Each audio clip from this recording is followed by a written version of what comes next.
नमस्कार दोस्तों, आज मैं एक ऐसी कहानी लाई हूँ जो दिल को छू देगी। दोस्तों, इस कहानी को सुने और अपने माता और बहन का पूरा सम्मान करें। उनके भी हम सब से उम्मीदें रहती है कि मेरे परिवार के सभी लोग मेरा ख्याल रखें। अब कौशल और हिरनी की प्रेम कहानी सुने। सुना है तेरा बापू तेरा ब्याह रचाने की तैयारी में है? कौशल ने हिरनी से पूछा। पता नहीं, पर एक दिन अम्मा और बापू कुछ बात कर रहे थे और जब मैं पहुंची तो वे चुप हो गए। हिरनी ने भोलेपन से जवाब दिया। हाँ, पर तुझे कुछ पता भी है कि तेरा मर्द कौन होने वाला है? कौशल ने कहा। कोई भी हो, क्या फर्क पड़ता है? अब तुम तो बड़े घराने वाले हो, इसलिए तुमसे ब्याह कर पाना तो मेरे कर्म में नहीं है। मन भर आया था हिरनी का। उसके इस सवाल के बदले में कोई भी जवाब नहीं था कौशल के पास, बस उसने आगे बढ़कर हिरनी के गाल को चूम लिया था। कौशल की बाहों में अपने आप सिमटती चली गई हिरनी। तेरा बापू असल में तेरा सौदा कर रहा है। वह तुझे सोहनलाल, जो गांव के बाहर देशी शराब का ठेका चलाता है और अंडे बेचता है, को तुझे बेच रहा है पूरे 10,000 रुपये में, कौशल ने बताया। पर कौशल, मैं तो इसमें कुछ नहीं कर सकती। अभी बापू के घर में हूँ तो जहाँ वे काम के लिए भेजते हैं वहाँ चली जाती हूँ। कल को जहाँ ब्याह दी जाऊंगी वहीं चली जाऊंगी, हिरनी बोली। पर यह ब्याह नहीं है। वे तो तुझे उस 40 साल के बूढ़े के हाथों पैसा लेकर बेच रहे हैं। कौशल गुस्से में था। ठीक तो है, जब मेरा ब्याह सोहनलाल के साथ हो जाएगा तब मेरे ठेके पर आना, मुफ्त में दारू पिलाएंगे तुझे, कहते हुए ठहाका लगाया था हिरनी ने। कौशल और हिरनी एक ही गांव में रहते और एक दूसरे से प्यार भी करते थे। यह अलग बात है कि एक बड़े घर के लड़के को गरीब लड़की से प्यार करने में क्या क्या परेशानियां आ सकती हैं। इससे वे दोनों अनजान नहीं थे और बिना अपने प्यार का नतीजा जाने वे एक दूसरे से छिपकर मिलते रहे थे। फिर एक दिन हिरनी के बाप ने उसका और सोहनलाल का ब्याह करा दिया। या यूं कह लीजिए कि हिरनी को एक आदमी के हाथों बेच दिया। सोहनलाल की पहली बीवी मर चुकी थी, इसलिए उसे अपने दारू के धंधे में हाथ बटाने के लिए एक औरत चाहिए थी। हिरनी के बाप को पैसा चाहिए था, इसलिए दोनों ने मिलकर एक दूसरे की समस्या का हल कर दिया था। अपनी शादी के दिन गांव के एक हिस्से से गांव के ही दूसरे घर में पहुंच गई थी हिरनी।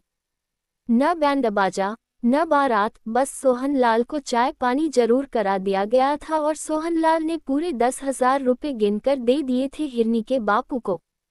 रात हुई तो हिरनी ने खाना बनाया और दोनों ने साथ में मिलकर खाया। बिस्तर पर लेटते ही सोहनलाल हिरनी को चूमने लगा था और फिर पीठ घुमाकर खर्राटे भरने लगा, क्योंकि उसके शरीर को औरत की जरूरत सिर्फ अपने धंधे के लिए थी, किसी औरत को संतुष्ट कर पाने की ताकत नहीं थी उसमें। अगली सुबह से ही दुल्हन बनी हिरनी ने घर का सारा काम संभाल लिया और सोहनलाल के धंधे में उसका हाथ भी बटाने लगी। एक कम उम्र की लड़की दारू के ठेके पर बैठकर अंडा नमकीन बेचेगी तो दारू की बिक्री में इजाफा होना तो तय ही था। लोग दारू पीते, अंडा नमकीन खाते, हिरनी को देख देख कर आहें भरते और भद्दे मजाक करते हुए चले जाते, पर सोहनलाल को इस सब से कोई दिक्कत नहीं थी। एक शाम ठेके पर कौशल आया। उसी समय सोहनलाल कहीं बाहर गया हुआ था। कौशल द्वारा दारू मांगने पर हिरनी बोली, तुम कब से दारू पीने लगे? जब से तुम जिंदगी से दूर चली गई हो, कौशल ने कहा। हिरनी के बुलाने पर कौशल अंदर बैठकर दारू पीने लगा। तभी बाहर तेज बारिश शुरू हो गई थी। अंदर दो जवां प्रेमी के दिल तेजी से धड़क रहे थे। कौशल ने हिरनी का हाथ चूम लिया। सोहनलाल का धंधा दोगुना फायदा दे रहा था। अब तो वह देर शाम को घर आता तो पैसों की एक थैली उसके हाथ में होती, जिनको कई बार वह गिनकर ही अलमारी में रखता था। कौशल के मन में हिरनी के लिए प्यार की आग और भी भड़क उठी थी।